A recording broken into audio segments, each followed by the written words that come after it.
Čaute, vítajte, dneska tu nie som sama, ale som tu s bratom. Čauko. A došli mu nové kopačky. Sú to Adidasky F50, to sú, jak môžete vidieť aj zozadu. Tá krabica je z Eleven Team Sportu a prišli mi vysokolíky na fotbalové zápasy. Tak my to ideme so sestrou natočiť. Takže prišiel nám nejaký čínsky papier, ten potrebovať nebudeme. A prišla nám aj takáto zelená na odkrucovanie tých nákrucákov. Môžeš to zadať rozbaliť.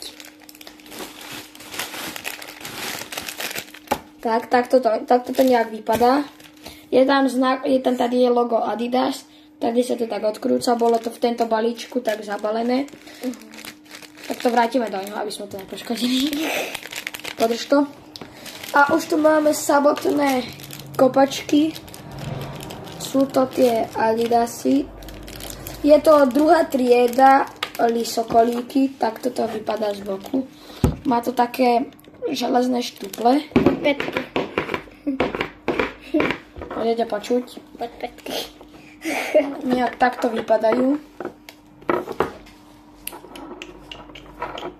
Šňúrky sú zatať pekné, vypadajú to dobre. No a za 2 týždne budú špinavé. Druhá kopačka je tiež, tady je taký F50, to tu je napísané. Tie Adidas logo. Rob. Také toto vypadá. ASMR. Tak no. A to sú tie F50. Tak toto by bolo všetko, čo sme vám chceli povedať, že? A keby ste chceli ďalší hunting, dajte tu, koľko lajkov majú dať? 250. Dajte tu 250 lajkov a všetci odoberajte na zvoneček a subscribe a my sa vidíme u ďalšieho videa. Tak čau!